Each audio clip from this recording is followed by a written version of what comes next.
début du mois de mai 1983.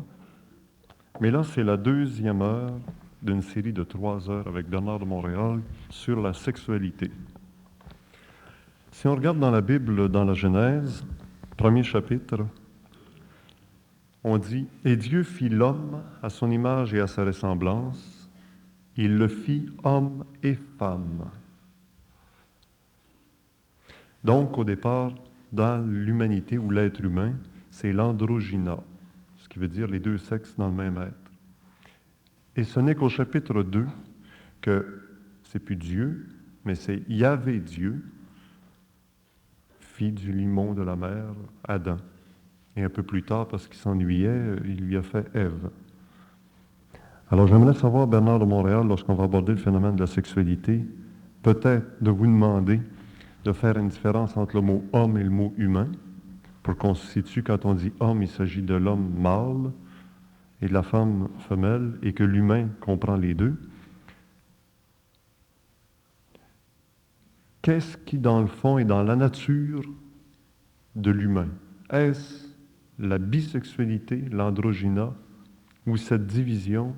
Et si c'est cette division, qu'est-ce que ça signifie?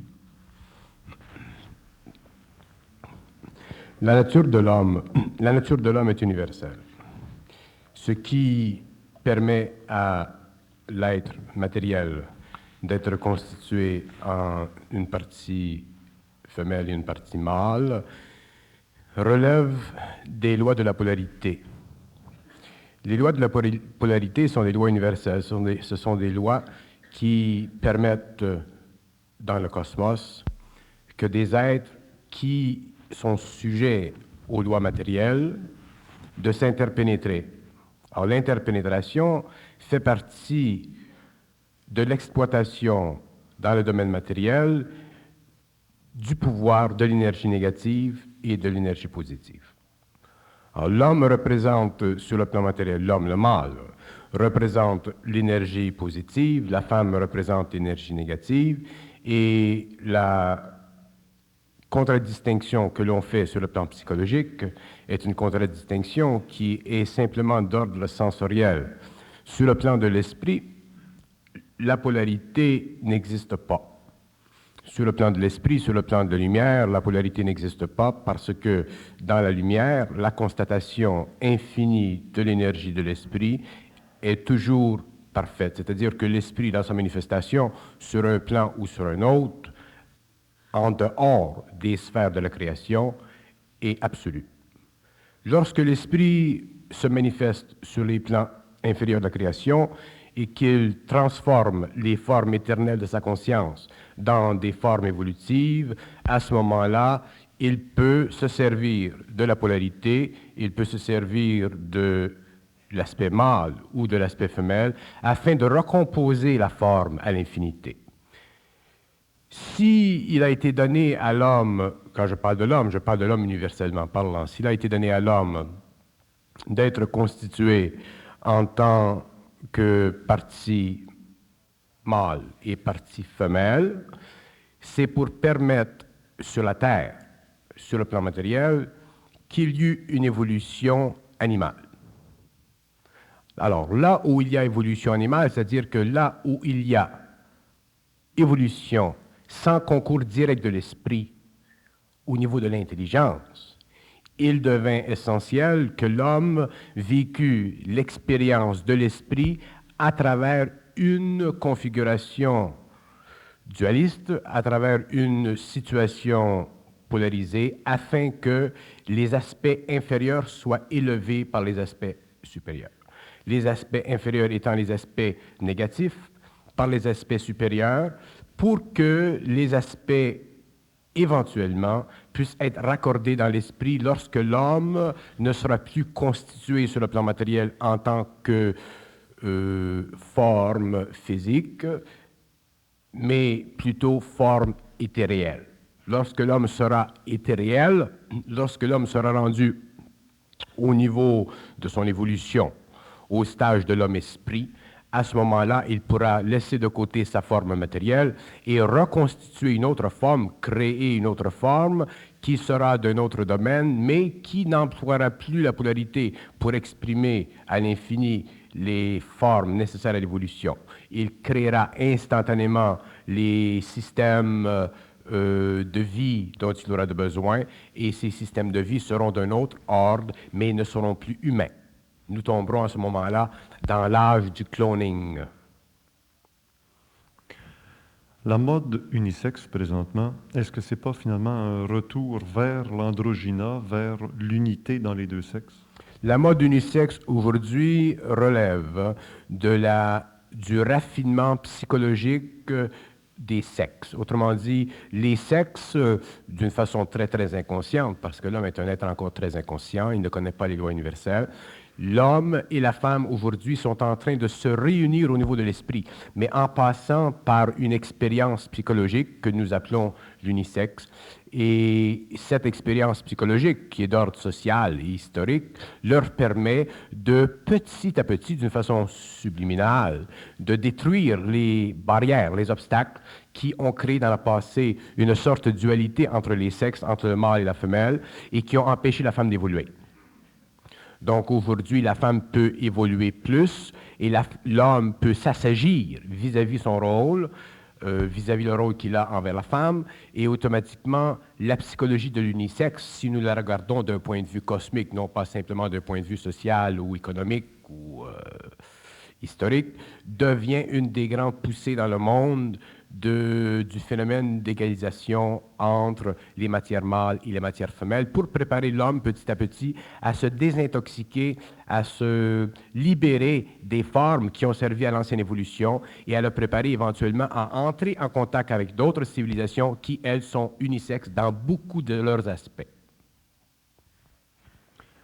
On entend beaucoup parler en Orient de la montée de la Kundalini, l'utilisation de l'énergie des différents chakras, et on dit que chakra signifie en français roue, et que c'est par le mouvement des roues qu'on produit de l'énergie électrique dans les dynamos, dans les centrales électriques. Alors, cette montée de la Kundalini, qui est représentée bien souvent comme deux serpents entrelacés, comme dans le caducée d'Hermès, ces deux serpents qui préfigurent peut-être aussi le fameux serpent tentateur au paradis original, la femme qui succomba, la femme qui lui pile sur la tête, mais le serpent se venge en retour, étant donné que la femme qui aura dominé le Kundalini de l'être humain au cours de l'existence de l'humanité, ce serpent se venge en retour et lui mord le talon, comme on dit dans la Bible. Alors, toute cette histoire à la fois orientale et occidentale nous ramène à un élément de base, c'est qu'il y a une énergie à aller chercher à la base. De quelle énergie s'agit-il? Il y a une énergie cosmique dans la colonne de l'homme. Dans la colonne vertébrale de l'homme, il y a des centres d'énergie. Ces centres d'énergie sont les centres récepteurs de cette énergie cosmique. De l'humain, de l'homme et de la femme? De l'homme et de la femme, les deux. Et le Kundalini, il faut comprendre une chose, c'est que l'Orient a été une des régions de la Terre qui a été les plus favorisées par ce que nous pouvons appeler l'expérience astrale.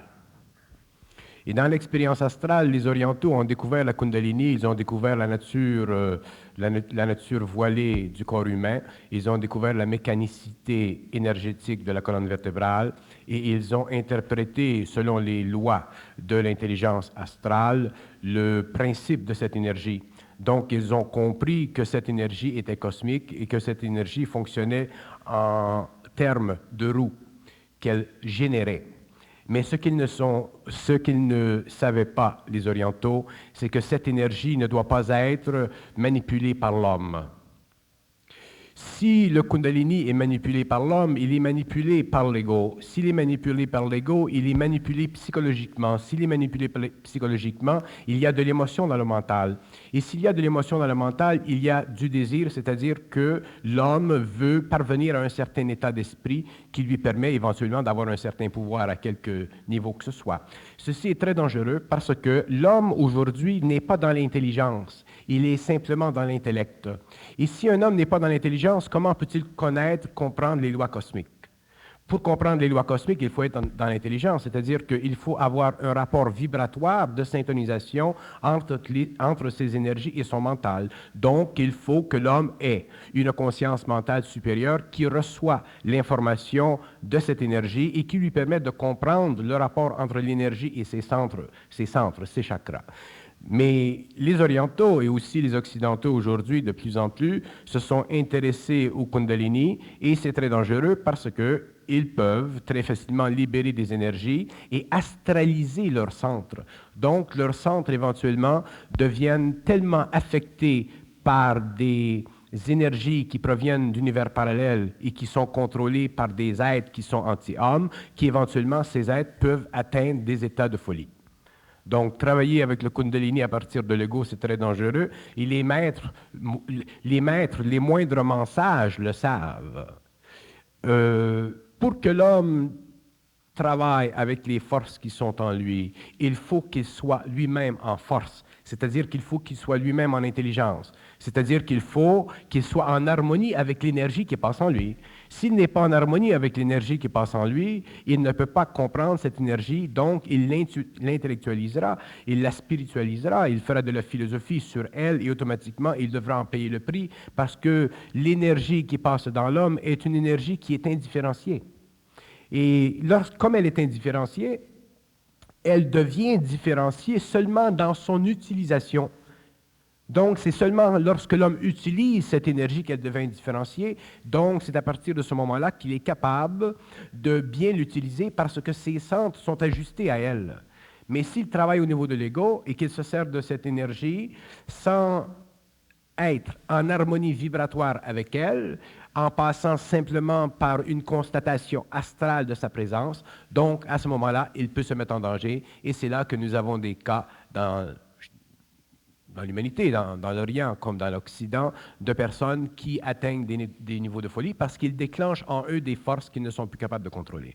Il faut, comme disait le grand Aurobindo, il faut que l'énergie descende d'en haut, il faut que l'ouverture des chakras se fasse d'en haut, c'est-à-dire qu'il faut que l'ouverture des centres cosmique de l'homme se fasse par la partie cosmique de l'homme, et la partie cosmique de l'homme, c'est son double. Et ce double, il doit être créé, il doit être développé, il doit être perfectionné, parce que tous les hommes ont un double, mais le double qu'ils ont est un double qui est à la fois vital et astral. Ce n'est pas un double qui est le produit de la concentration d'énergie astrale et mentale sur un plan supérieur. Donc, tant que l'homme n'a pas construit le double, il ne peut pas être en harmonie avec cette énergie indifférenciée, donc il ne peut pas comprendre parfaitement sa relation avec elle, donc il se met en danger s'il travaille avec cette énergie. Et de là, la protection qu'il trouve dans les morales, les religions, les sociétés avec certains préjugés ou certaines techniques ou certaines réalités qu'on admet dans un cas et dans une autre société, ce sera d'autres réalités qui seront admises. Chaque société interprétera la réalité psychologique des fonctions énergétiques de l'homme selon sa doctrine, selon sa philosophie, selon son illusion. Alors, si on partait de 0, ou peut-être même moins 9, la naissance d'un être humain sur la Terre, comment descend cette énergie dans la cellule qui va devenir un être humain?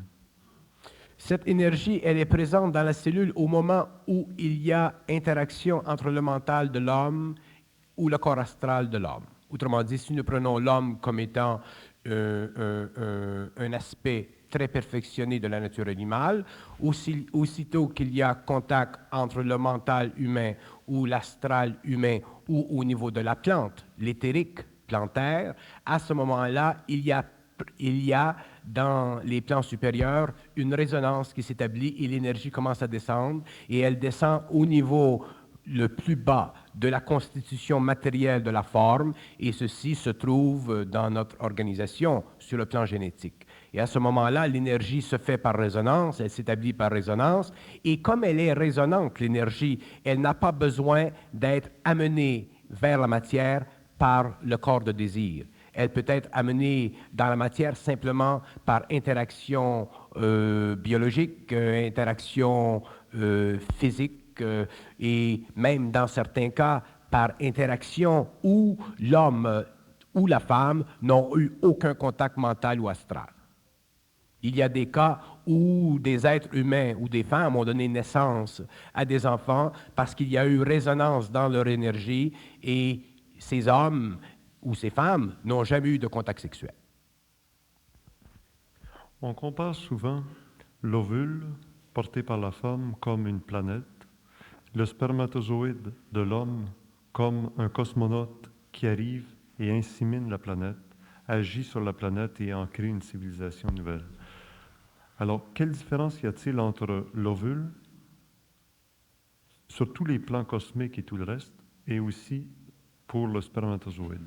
L'ovule, sur le plan cosmique, représente une spirale d'énergie. C'est une spirale qui est constamment en mouvement, qui est constamment en évolution. L'ovule ne cesse jamais de pulser. Il est toujours actif. Le spermatozoïde, le sperme dort, il devient actif lorsque l'ovule a été mis en résonance. Les gens pensent que c'est le sperme qui donne la vie à l'ovule. Ce n'est pas le cas. C'est l'ovule qui vibre et qui, par sa vibration, par sa résonance, attire le sperme à lui. Et c'est ça qui fait le choix. C'est la femme qui attire à elle sur le plan biologique, sur le plan micro, les aspects de l'homme qui sont fécondants. Ce n'est pas l'homme. On pense sur la terre que c'est l'homme qui féconde la femme. Ce n'est pas le cas. C'est la femme qui appelle l'homme à elle. Et cette constatation sera réalisée un jour lorsque, au niveau de la science, on aura pris conscience de la résonance de l'ovule et on verra que dans une matière quelconque, dans un médium quelconque, lorsque l'ovule on dit dans les termes occultes, lorsque l'ovule frémit, le sperme est attiré à lui. Si l'ovule ne frémit pas, le sperme ne peut pas venir à lui. Et regardez dans le cas des animaux. Vous verrez dans le cas des animaux que si la femme ou la femelle, pour ainsi dire, rejette le mâle, il ne se passe rien. Sur le plan biologique micro, c'est la même chose. Si l'ovule ne frémit pas, le sperme ne peut rien faire. C'est une illusion psychologique de la relation du positif avec le négatif qui fait que les gens, ou la science même aujourd'hui, croient que c'est le sperme qui donne ou qui rend possible la vie dans l'ovule. La vie, elle est déjà dans l'ovule, elle est toujours dans l'ovule. Le sperme, lui, dort comme l'ours en hiver. Et ça, c'est une des raisons, d'ailleurs, pour laquelle la femme est obligée de vivre des périodes menstruelles et vivre pendant un grand nombre d'années cette activité physico-chimique et éthérique dans son corps, tandis que l'homme, lui, ne vit pas ça. La femme, elle est toujours en vie. Il y a beaucoup plus de vie dans la femme que dans l'homme. Pourquoi les cycles? Les cycles menstruels? Les cycles menstruels sont des cycles qui relèvent de la formation dans la femme d'une génétique éthérique qui est directement liée à la Lune. Il y a une relation entre la Lune et la femme. Et la Lune, elle, représente en fonction de la Terre une activité cosmique qui est très importante parce que c'est la Lune qui attire l'énergie du Soleil. Mais c'est l'attraction de l'énergie solaire par la Lune n'est pas reconnue aujourd'hui. Elle n'est même pas connue dans les doctrines ésotériques ou occultes. Parce que pour connaître les activités de la Lune, il faut pouvoir aller dans la conscience lunaire, il faut pouvoir étudier l'esprit de la Lune et parler avec l'esprit de la Lune. Et lorsque l'homme parle avec l'esprit de la Lune, il comprend les lois de la Lune. Et à ce moment-là, s'il est suffisamment fort, l'esprit de la Lune expliquera à l'homme les lois du Soleil. Et c'est par la Lune que l'homme comprendra les lois du Soleil. Autrement dit, c'est par la femme que viendra sur la Terre la conscience cosmique. Et cette conscience cosmique vient du Soleil? La conscience cosmique est le résultat du passage de l'énergie du Soleil à travers la femme sur la Terre. Parce que ce qui est le problème de l'homme aujourd'hui, et quand je parle de l'homme ésotérique, là, je ne parle pas de l'homme je parle de l'homme occulte, je parle de l'homme qui est très près des mystères de la vie sur les autres plans. Ce qui est le problème de cet homme, c'est que l'homme aujourd'hui fonctionne encore par symbologie. Et la symbologie, c'est très dangereux en ce qui concerne l'évolution future parce qu'on ne peut pas atteindre la connaissance en se servant des symboles. Parce que les symboles sont déjà des formes qui ont été instruites dans le cerveau de l'homme pour l'empêcher d'avoir accès à la connaissance. Si on veut empêcher un homme d'avoir accès à la connaissance, on lui donne de la symbologie. Parce que la symbologie, elle, est toujours ajustée à son caractère émotionnel ou à son caractère mental. Donc, la symbologie, elle est toujours fixée dans le caractère d'une nation. La symbologie de l'oriental, la symbologie de l'occidental, la symbologie de l'Indien, la symbologie de l'Esquimau. Chaque peuple a sa propre symbologie et cette symbologie, éventuellement, devient une sorte de ciment à l'intérieur de laquelle l'intelligence de la race piétine, et tant que l'homme n'est pas capable de sortir, de tuer, de détruire les formes de la symbologie, il ne peut pas rentrer dans l'énergie de l'intelligence. Donc, il ne peut pas comprendre les rapports énergétiques entre les différents plans d'évolution, entre le sperme et l'ovule, entre la Lune et le Soleil, entre la Terre et le Soleil et la Lune, ainsi de suite. L'homme ne peut pas comprendre les lois de l'énergie. Et il faut que l'homme comprenne les lois de l'énergie parce que c'est l'énergie qui est à la base de tout. C'est l'énergie qui prend dans l'homme la quantité essentielle dont il a besoin pour transmuter son oxygène. C'est l'énergie. L'oxygène, ce n'est pas une énergie. L'hydrogène, ce n'est pas une énergie. C'est une composante de l'énergie. C'est une physicalité de l'énergie, mais qui n'a aucun rapport avec l'énergie elle-même. C'est pour ça que d'ailleurs aujourd'hui, nous sommes obligés sur la Terre de créer des systèmes énergétiques à partir de particules qui sont déjà mortes d'énergie. C'est pour ça que aujourd'hui, nous sommes obligés constamment de créer des carburants qui brûlent et de recréer des carburants qui brûlent au lieu de se servir d'une énergie qui est sans fin, mais une énergie qui n'est pas fondée sur les stocks infinitésimals de l'atome. L'homme doit aller plus loin, mais pour que l'homme aille plus loin, il faut qu'il ait l'intelligence de l'infinité. Il faut qu'il comprenne les lois de l'énergie. Autrement dit, il faut que son mental soit fusionné avec l'énergie. Et à ce moment-là, il peut commencer à donner, à ouvrir pour l'humanité la boîte de Pandore. Il peut à ce moment-là ouvrir pour l'humanité les secrets extraordinaires de la science cosmique. Vous utilisez encore très souvent le mot « homme » qui, des fois, pourrait être mieux remplacé par le mot « humain ». J'emploie le mot « homme ». Quand j'emploie le mot « homme », je l'emploie dans un terme générique, mais je peux employer le terme « humain » si ça crée une confusion. Pour moi, le mot « homme », quand je parle de l'homme, je parle de l'homme universellement parlant. Sinon, je parle du mâle, de la femelle, ou en général, je suis suffisamment précis dans ce que je dis. Bon, alors maintenant, c'est que la langue n'est peut-être pas précise et vous avez déjà dit que les mots, il faut faire attention. Oui, c'est-à-dire que la langue est précise, c'est la façon dont nous employons la langue qui nous empêche de dire exactement ce que nous voulons dire. Mais comme je suis dans un champ d'énergie qui pulse à une très haute fréquence, j'ai tellement de choses à dire que j'essaie de prendre le chemin le plus court.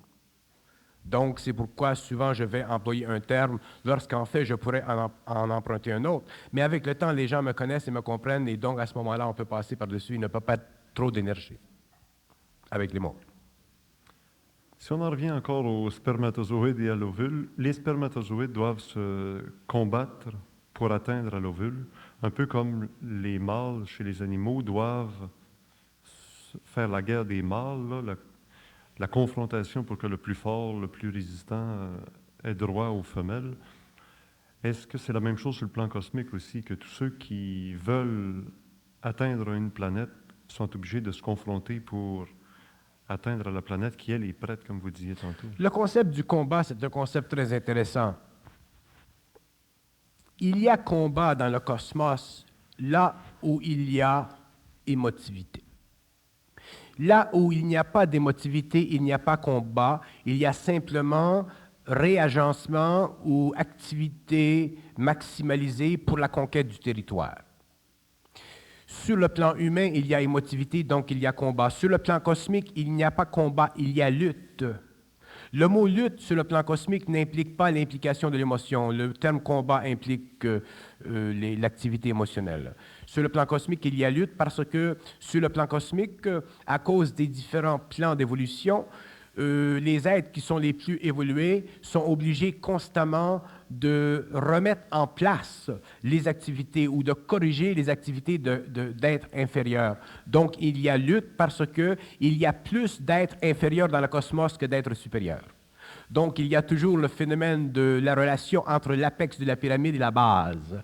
Et la base essaie, à cause de son nombre et de sa grande numérologie, elle essaie de prendre plus de place dans le cosmos qu'elle qu'elle ne devrait, mais elle doit prendre beaucoup de place parce que justement, il y a un grand nombre d'activités ou d'entités en activité. C'est pour ça qu'il y a toujours le phénomène de lutte. Le seul endroit dans le cosmos où la lutte n'existe pas, c'est dans le centre même de l'univers, qu'on peut appeler l'île paradisiaque. C'est un terme qui fait partie des connaissances ésotériques qui sont données à l'homme aujourd'hui. Et il y a un autre terme qu'on peut donner à l'île paradisiaque, c'est le centre parfait du retour éternel de l'involution. Alors à ce moment-là, dans ce centre-là, le combat n'existe pas parce qu'il n'y a pas d'origine, il n'y a pas de temps, il n'y a pas d'espace. Et c'est à partir de cette étape de l'évolution, c'est à partir de ce lieu dans le temps et dans l'espace intemporel que se situe ce que nous appelons les Aleph, l'Aleph, le Dieu, les dieux, parce qu'il n'y a pas seulement qu'un Dieu, il y en a plusieurs. Donc, la lutte à ce moment-là n'existe pas. Mais c'est à partir de ce plan-là, si vous voulez, que commence dans le cosmos la lutte, qui devient plus loin le combat et qui devient plus bas dans l'échelle de l'évolution, l'agencement des différentes forces biologiques pour la conquête du territoire. Normalement, pour que le spermatozoïde atteigne à l'ovule, il faut qu'il y ait eu une forme d'orgasme entre les deux partenaires. Qu'est-ce que signifie cet orgasme sur le plan physique, physiologique et cosmique? Ce n'est pas nécessaire qu'il y ait orgasme entre les deux partenaires pour qu'il y ait connexion. L'orgasme entre les deux partenaires est simplement un aspect de la conscience cosmique sur le plan sexuel pour permettre aux êtres humains d'avoir le plaisir vibratoire de l'énergie afin de réaliser par leur mémoire que ça vaut la peine d'être fait encore pour qu'il y ait, au cours de l'évolution, une procréation constante et continue. Donc l'ancienne technique religieuse qui disait faites des petits, mais moins vous jouissez, mieux que c'est. Non, les dictées anciennes des clercs ou de ces êtres religieux faisaient partie de la psychologie religieuse de ces temps-là, tout simplement. Aujourd'hui, on est peut-être dans l'excès contraire. On dit trouvez votre jouissance par quelque moyen que ce soit. C'est l'essentiel. Alors, où situer l'équilibre entre les deux, justement? Est-ce que la jouissance ou l'orgasme est une partie importante? Et je référerai à des textes qui nous rappellent la vie des saints, qui, eux, ne nous parlent pas d'orgasme, ce serait péché. Ils nous parlent de l'état de félicité de certaines saintes et de certains saints qui sentent en eux la présence de Jésus qui les pénètre. Et cet état de félicité qui ressemble très étrangement à l'orgasme. Alors, qu'est-ce que c'est qui se passe physiologiquement au moment de l'orgasme? Au moment de l'orgasme, il y a une concentration d'énergie cosmique sur un plan inférieur de l'homme.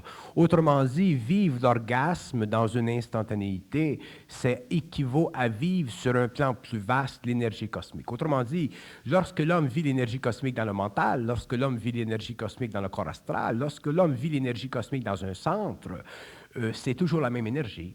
Sur le plan sexuel, nous appelons ça l'orgasme. Autrement dit, l'orgasme, c'est la connexion instantanée, très courte, de ce centre d'énergie avec cette énergie qu'on appelle l'énergie cosmique. Et c'est le plus près dans l'expérience de l'homme qui lui permet de vivre l'infinité de l'énergie sans être affecté par son ego. C'est pourquoi d'ailleurs c'est si puissant, c'est pourquoi c'est si plaisant, et ainsi de suite.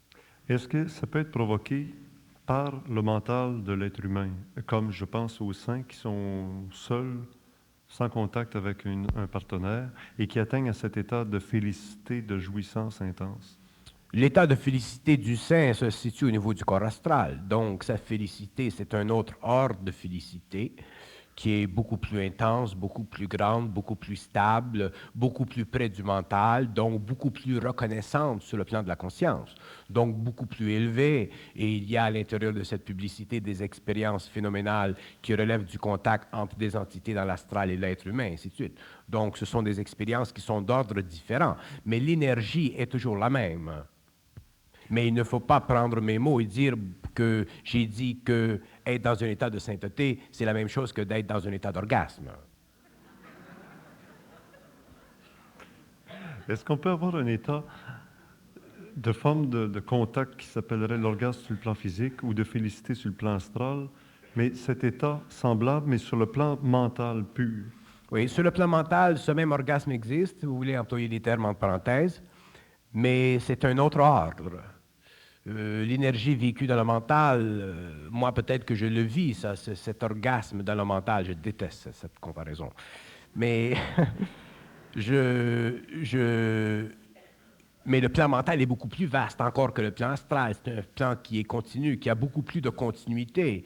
Lors de votre fusion, l'énergie a passé un peu comme lorsque un homme est en fusion avec une femme et il y a une énergie qui passe et ça procrée. Oui, mais comme je dis, je dois faire attention parce que je déteste les analogies. Je sais très bien que la manifestation de l'énergie cosmique sur le plan sexuel est la plus courte. Sur le plan astral, elle est plus longue. Sur le plan mental, elle est très longue, permanente et continue. Donc, un homme qui vit l'énergie cosmique sur le plan sexuel, il la vit d'une façon très courte. Sur le plan astral, plus longue. Et sur le plan mental, elle est continue et permanente. D'ailleurs, c'est ça la fusion. La fusion, c'est un état, entre parenthèses, d'orgasme permanent. Mais ce n'est pas ce que je veux dire. Sur le plan physique, atteindre l'orgasme, on en connaît plusieurs techniques. Sur le plan astral, quelles seraient les techniques? Sur le plan astral, les techniques, d'ailleurs, lorsqu'on parle d'orgasme sur le plan physique, on ne peut pas parler d'orgasme sans parler de l'activité astrale. Parce que l'homme vit sa sexualité beaucoup en fonction de son imagination. Et il y a des hommes qui se donnent des expériences dans le plan astral. Il y a des hommes qui vont dans l'astral et qui préparent dans l'astral leur activité avant de la vivre sur le plan matériel. Ce qu'on appelle les fantasmes. Les fantasmes sont un aspect de ceci, mais ça va beaucoup plus loin que ça. Il y a des êtres qui sont capables d'aller dans le monde astral et de préparer tout le scénario de leur activité. Même il y a des êtres qui préfèrent leur activité, vivre leur activité sexuelle dans le plan astral que de le vivre sur le plan matériel. Parce qu'elle est beaucoup plus belle, elle est beaucoup plus grande, les corps sont beaucoup plus harmonieux, les êtres sont beaucoup plus grands, il y a beaucoup plus d'intelligence et il y a beaucoup plus d'harmonie entre les couples. Mais ces êtres-là sont comptés, et il y en a très peu. Alors, quelles seraient les techniques justement pour le vivre sur le plan astral? La méditation, la prière, la contemplation? Ça dépend de l'orientation psychologique de l'individu, ça dépend avec qui il est en contact sur le plan astral, parce que pour aller sur ces plans-là, il faut être amené là par quelqu'un, il faut avoir un complice, il faut avoir accès à un maître, il faut être en contact avec quelqu'un qui déjà connaît ces mondes-là. On ne peut pas aller dans ces mondes-là sans invitation. On ne peut pas visiter ces mondes-là parce que c'est très vaste, le monde astral. On peut facilement se perdre. Donc, il faut qu'il y ait connivence, qu'il y ait complice. Si un homme, par exemple, avait dans le passé pratiqué une certaine sexualité très astrale, très sadique,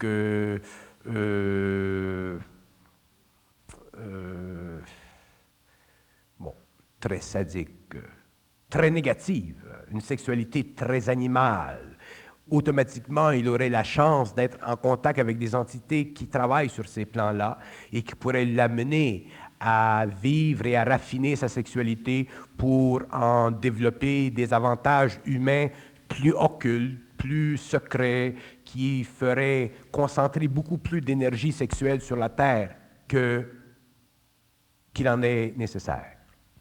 Évidemment, pour vous, Bernard, qui considérez que l'astral est un monde très, très pollué, vous imaginez peut-être très mal qu'il y a peut-être aussi l'autre technique qui permet d'entrer en relation avec des maîtres de l'astral, mais pas sur le plan sadique, négatif, mais ça peut être aussi sur le plan très positif, constructif. Oui, il y a, naturellement, mais sur les très hauts plans de l'astral, on ne s'occupe pas de la sexualité. Sur les très, très hauts plans de l'astral, on ne s'occupe pas de la sexualité. Sur les plans médians, oui, mais pas sur les très hauts plans de l'astral. Là où les grands maîtres sont dans l'astral, il y a beaucoup d'autres activités essentielles pour eux que d'enseigner à l'homme la sexualité. Ce sont sur les plans médians qu'on s'occupera de la sexualité. On relie très souvent les gens qui vivent dans l'astral aux artistes. Les gens qui sont des créateurs, artistes, l'imagination, la créativité. Et on sait que très souvent, ces artistes ont des manifestations sur le plan biologique d'une sexualité assez spéciale, aberrante dans toutes sortes de domaines. Comment associer cette créativité positive qui leur vient de l'astral à une sexualité marginale par rapport au fait de procréation, point, c'est tout? On parle de sexualité marginale. La sexualité marginale, tout est marginal qui ne convient pas socialement à une convention culturelle, à une convention nationale. Le mot marginal n'a pour moi aucune signification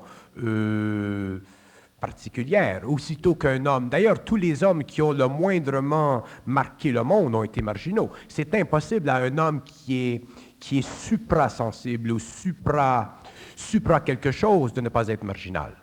Donc, les êtres marginaux sont réellement les êtres qui font évoluer l'humanité. Naturellement, à l'intérieur de la marginalité, il peut y avoir une marginalité décadente comme il peut y avoir une marginalité créative. Et ceux qui vivent la marginalité décadente font déjà partie de la décadence. Ceux qui vivent la marginalité créative font partie de l'autre aspect. Mais on ne peut pas... Bon, il y a tellement de choses à dire. Une des choses que moi, en tant qu'homme, j'ai réalisé depuis la fusion, c'est que il est absolument impossible, sur le plan cosmique, à un homme de juger un autre homme. Et ceci a été dit auparavant par d'autres initiés. Et je vais vous dire pourquoi. Parce que si on arrive à l'homosexualité, je me servirai de ceci pour expliquer ce que je veux dire. Nous avons dit au début de la soirée que l'esprit est en dehors de la polarité. Donc, l'esprit est en dehors du bien et du mal. C'est l'homme qui est prisonnier du bien et du mal. C'est l'homme qui, dans son expérience, qualifie de bien ou de mal selon les coordonnées progressives ou évolutives de sa société, de sa nation, de sa culture, de sa race, qui définit selon les mœurs de son temps, ce qui est bien ou ce qui n'est pas bien. Mais si nous regardons les choses du point de vue cosmique, autrement dit, du point de vue du gouvernement invisible, à ce moment-là, tout ce qui se passe dans l'expérience de l'homme, de l'être planétaire qui n'est pas encore cosmique, fait partie de l'expérience dans la matière de l'esprit. Et un jour vient le point, si l'être est suffisamment évolué, où il y a fusion entre l'esprit et la matière. Et lorsqu'il y a fusion entre l'esprit et la matière, le taux vibratoire de l'être change. Donc, à ce moment-là, la qualité mentale, la qualité astrale, la qualité vitale et la qualité physique de l'être changent. Donc, toute dénomination, toute catégorisation de l'action humaine en tant qu'expérience n'est plus soumise aux lois de la pensée humaine, elle est soumise à la dictée télépathique de l'être avec le cosmos. Donc, à ce moment-là, l'être découvre son identité, devient totalement centrique, devient totalement autonome, et il est capable de vivre sa vie selon le besoin de son énergie, tout en respectant la nature de la vie polarisée de la civilisation à l'intérieur de laquelle il vit. Donc, c'est très important dans le cycle qui vient surtout au 21e siècle. Et d'ailleurs, ça nous est imposé de plus en plus d'une façon inconsciente aujourd'hui. Ça devient très important pour les hommes. Si les hommes de la Terre veulent évoluer, ils devront apprendre à regarder l'expérience de l'autre homme, des autres êtres, et de ne pas les porter en jugement. Et s'ils font ceci, il se produit ceci. Ils sont obligés d'absorber le choc émotionnel dans leur corps astral. Ce choc change la nature de leur corps astral, change leur mental et leur donne une conscience plus grande, c'est-à-dire que ça élargit dans le contexte leur esprit. Et lorsque l'esprit est très, très élargi, que la conscience de l'homme devient très vaste, à ce moment-là, l'homme n'est plus prisonnier des petites constatations marginales qu'il fait dans son expérience. Comment parler à quelqu'un qui, s'il voit un homosexuel, il voudrait y planter son poing entre les deux yeux, quelqu'un qui ne peut pas digérer quelqu'un qui n'est pas pareil comme lui? C'est parce que c'est une personne qui est myopique, c'est une personne qui est épris d'elle-même, c'est une personne qui se prend pour un autre, c'est une personne qui se prend au sérieux, c'est une personne qui manque totalement de maturité. Oui, mais quelqu'un qui vous répondrait, oui, mais la sexualité ne sert pas à se faire du fun, ça sert à faire des petits, bon, c'est pas des... OK. Ça ne fera pas des enfants forts comme on entend souvent. Bien. Le point dans le traitement très délicat de l'homosexualité, il est ici, à ce stade de la conversation. L'homme découvrira un jour, lorsqu'il sera en communication télépathique avec les plans, les mondes parallèles, il découvrira que l'expérience humaine sert à l'évolution de l'esprit et non pas à meubler le petit esprit de l'homme. Autrement dit, l'esprit, un être, par exemple, qui est homosexuel, il est dans un corps matériel, il vit une certaine souffrance parce qu'il est marginal, il vit dans une société qui rejette son activité, son expérience. Et cet être-là, pourquoi souffre-t-il? Parce qu'il n'est pas conscient dans son esprit des lois de son incarnation. S'il était conscient des lois de son incarnation, s'il savait pourquoi il est homosexuel, pourquoi il est né dans telle famille, pourquoi les conditions de son homosexualité, on lui répondrait de l'autre plan pourquoi. Et donc, il serait automatiquement lavé de toute culpabilité sociale ou personnelle vis-à-vis de cette action. Mais, en même temps, il aurait la maturité, c'est-à-dire l'intelligence de son action, de son activité, et il serait suffisamment mûr pour ne pas troubler l'humanité ambiante. Le problème avec beaucoup d'homosexuels, c'est que beaucoup d'homosexuels ont troublé l'humanité ambiante. Et quand on trouble l'humanité ambiante et qu'on fait partie d'une minorité, il est évident qu'on peut s'attendre à des chocs en retour.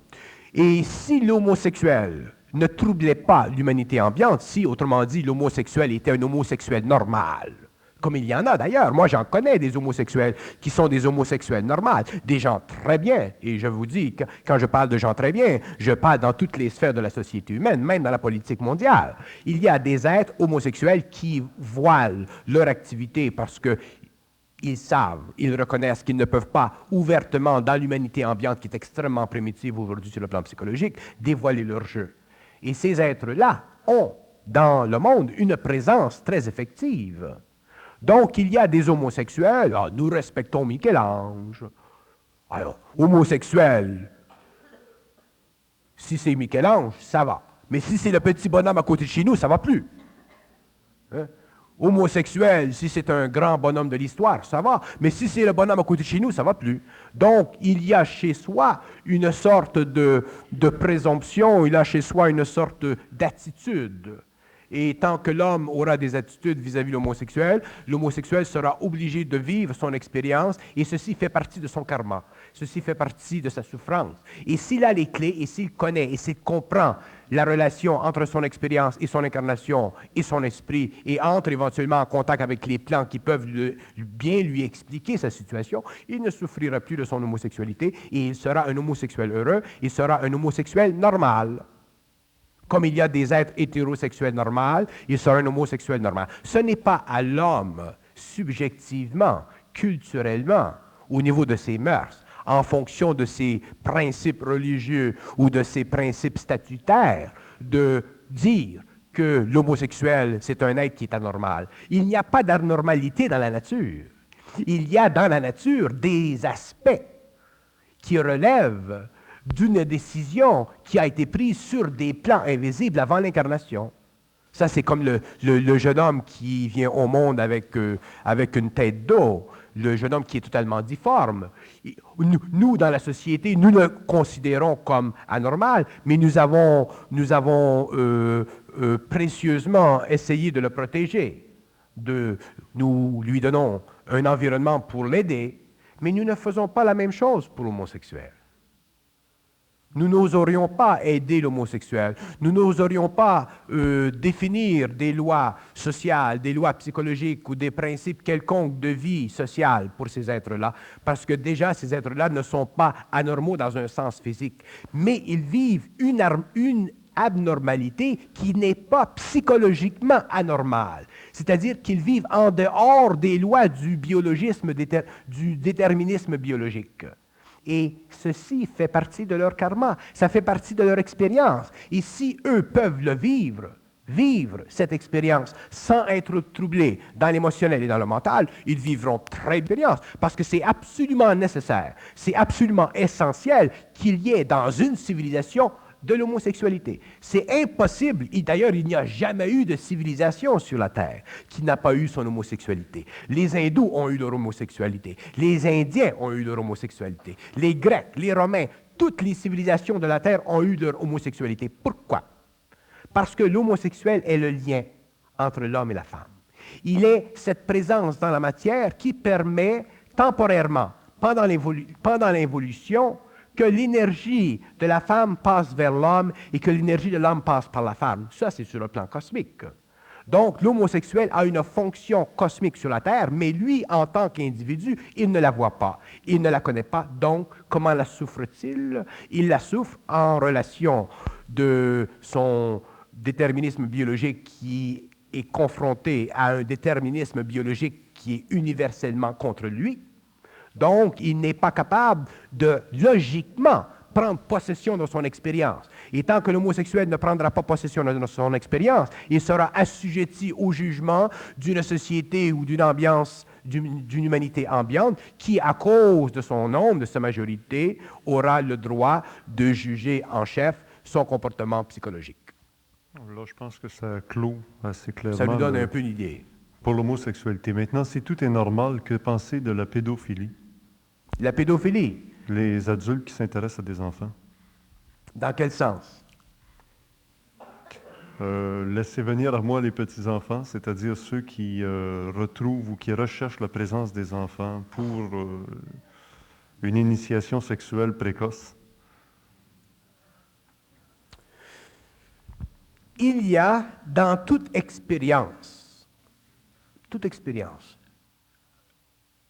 de la maturité ou un manque de maturité.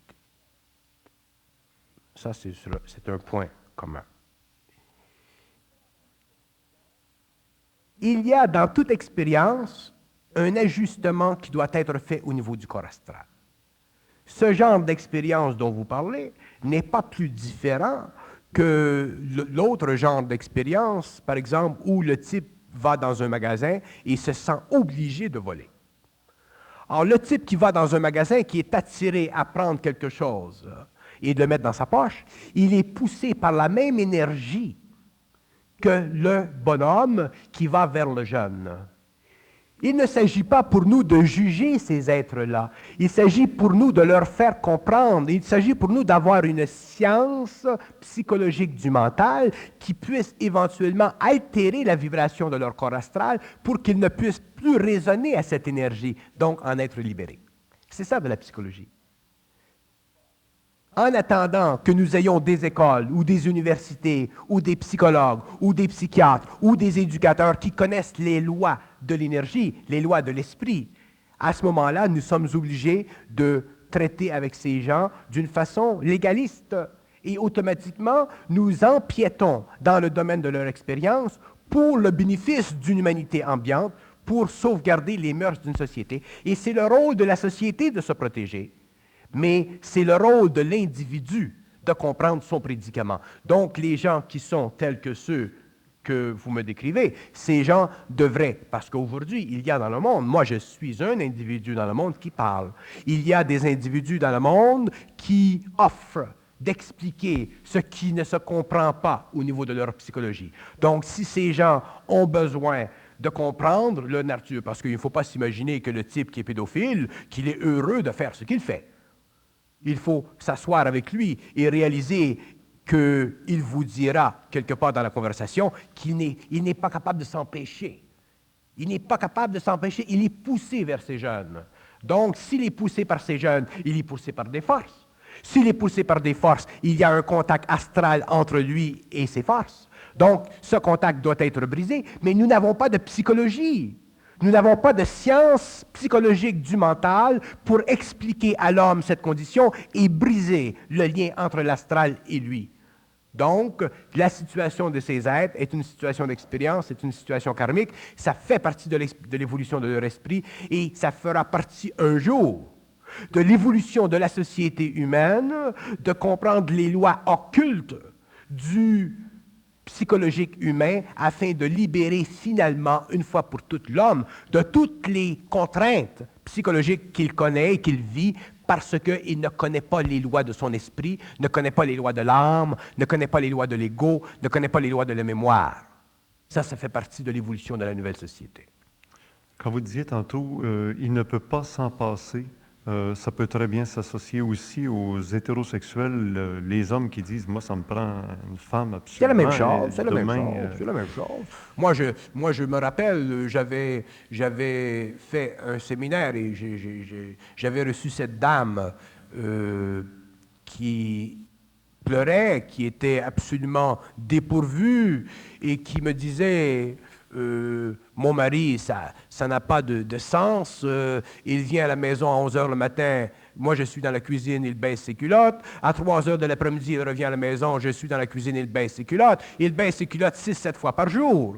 Donc lui, il était en proie à la même énergie, seulement qu'il était déjà protégé parce que dans la société hétérosexuelle, c'est normal. Et c'est peut-être bien vu dans certains quartiers que l'homme puisse faire vibrer sa femme aussi souvent dans une période aussi courte. La chose peut être inverse aussi. Il y a des femmes qui en ont besoin très souvent. Juste, très juste. Mais alors, qu'est-ce qui signifie qu'il y a des gens qui en ont vraiment souvent besoin et d'autres qui en ont à peu près jamais besoin? Parce que la surexcitation du corps astral fait partie aussi de l'expérience.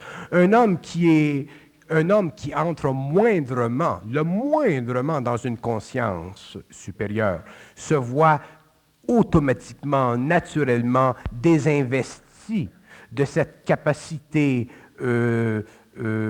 sexuelle désordonnée, automatiquement. D'ailleurs, moi, je sais, je fais des séminaires et je vois des gens qui viennent me voir quelque temps par la suite et qui me disent que leur activité sexuelle, leur appétit sexuel s'est un peu radouci, ils ont pris un peu de recul, ils ne vivent plus de la même insécurité psychologique vis-à-vis de leur sexualité. Donc, c'est un ajustement du corps astral. Vous savez, le problème de l'homme sur la Terre, ce n'est pas dans le fait. Ce n'est pas seulement dans le fait qu'il ne se comprend pas. C'est dans le fait qu'il est fait de principes vibratoires. Il est fait de certaines énergies. Le mental, c'est un champ de force. Pardon. Le corps astral, c'est un champ de force. Le corps vital, c'est un champ de force. Et ces champs de force, s'ils sont le moindrement désaxés, le moindrement désordonnés dans leur vibration, imposent sur l'ego une très grande souffrance.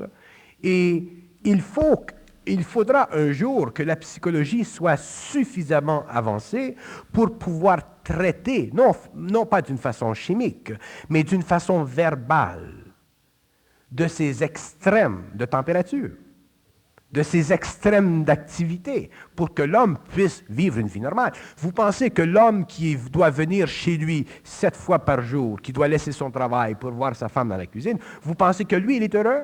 Évidemment, il vibre, mais il sait très bien qu'il a un problème psychologique quelque part. Mais le pire, c'est que ce n'est pas un problème psychologique, c'est un problème astral qui devient un problème psychologique.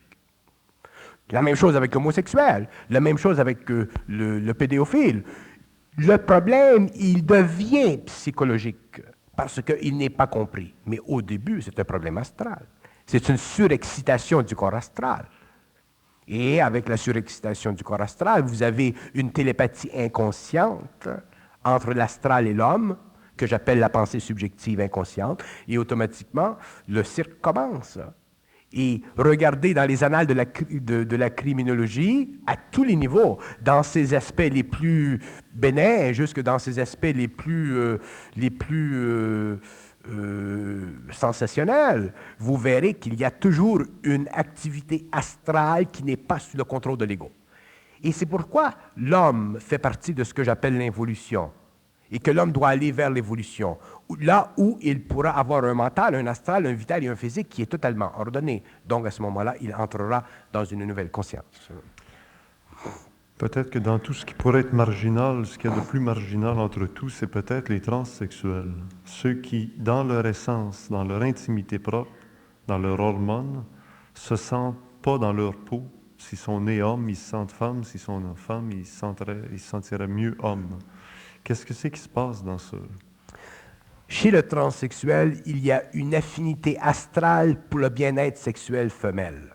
Autrement dit, chez le transsexuel, il y a une conscience astrale qui s'imprime sur son centre sexuel et qui lui donne le bien-être de la femme ou le bien-être de l'homme. Et où se situe le bien-être de l'homme? Il se situe dans son pénis. Où se situe le bien-être? Je vais continuer sur ce que je dis parce que ce n'est pas fini. Je dois expliquer à la longue. Le bien-être de l'homme vis-à-vis le corps astral se situe dans son pénis. Le bien-être de la femme vis-à-vis son corps astral se situe aussi dans sa partie sexuelle. Alors, le transsexuel, lui, est très, très sensible par le biais du corps astral à ce bien-être. Donc, il y a une connexion extrêmement vitale, extrêmement électrique entre ce centre d'énergie astrale et le centre sexuel. Donc, le transsexuel, lui, se sent constamment poussé à vivre l'autre rôle. Ça fait encore partie du débalancement du corps astral. Ça s'explique, il peut le comprendre, mais pour neutraliser cette connexion-là, il faut qu'il change de connexion mentale. Il faut qu'il change de partenaire, de complice dans l'astral. Parce que les hommes sont beaucoup plus dominés par l'astral qu'ils le pensent. J'ai déjà expliqué, d'ailleurs, c'est la fondation de mon instruction dans le monde occidental, que la nature même de l'intelligence humaine inconsciente est régie par des intelligences astrales. Donc, l'homme inconscient n'a aucun pouvoir sur son cerveau. Son pouvoir mental est le résultat d'une communication télépathique subliminale entre son cerveau et ces intelligences-là. C'est seulement lorsque ceci est brisé que l'homme entre dans son intelligence et qu'il peut, à ce moment-là, comprendre tous les aspects de lui-même. Donc, en fin de compte, quelle que soit la révélation sexuelle que vit l'être humain sur Terre, il se retrouve à passer au niveau supérieur dans l'androgyna, sans sexualité mâle-femelle, sans polarité yin-yang. C'est l'unité. Sur les autres plans, en dehors de l'astral, oui, il n'y a pas de polarité. Il ne peut pas y avoir de polarité dans le plan mental, parce que le plan mental ne s'exécute pas dans la matière comme le plan astral s'exécute dans la matière. Donc, l'homme qui est dans sa conscience supramentale, qui a une conscience supramentale, ne se voit pas en tant qu'homme. Il se voit en tant qu'être dans un corps mâle ou il se voit en tant qu'être dans un corps de femme. Donc, à ce moment-là, il ne souffre pas de la polarité et il peut très bien comprendre un ou l'autre.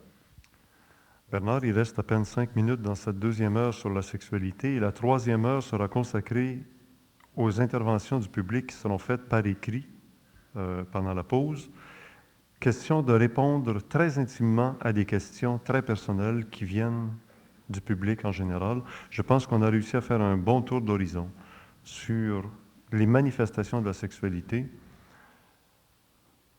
Vous savez, la sexualité, le phénomène humain, c'est très vaste, très vaste. Et je demande aux gens qui m'écoutent, soit à la télévision ou de n'importe quelle façon, de toujours prendre en considération que si on ne me comprend pas à l'intérieur d'un thème, à l'intérieur d'une section de paroles expliquées, qu'on revienne à moi d'une façon ou d'une autre plus tard pour que j'explique. Parce que il est absolument impossible à l'homme de parler d'une façon permanente de la nature de l'homme, du phénomène humain, sans parler très très longtemps. Parce que l'esprit ne peut pas fonctionner comme l'intellect. L'esprit fonctionne d'une façon synthétique très rapide, tandis que l'intellect, lui, fonctionne au niveau de la mémoire. Donc, si nous parlons surtout de la sexualité, si nous commençons à ouvrir un voile ou dépasser le voile sur la sexualité, il est évident que les gens devront écouter très, très longuement ce que nous devons dire, parce que même moi, j'apprends quand je parle. Donc, il est évident que l'homme doit apprendre à écouter avant de tirer des conclusions sur des mots qui souvent ne sont pas très bien formés parce qu'il y a trop de pression qui pousse derrière. Alors, nous devons être patients si nous allons bien comprendre les phénomènes extraordinairement complexes et très simples en même temps de la sexualité humaine. Il y a beaucoup à dire là-dedans. Sans préjugés, Il faut toujours être sans préjugés, sauf en ce qui concerne la destruction plutôt que la créativité. oui, mais les gens sont suffisamment intelligents pour réaliser la différence entre les deux. Merci Bernard de Montréal.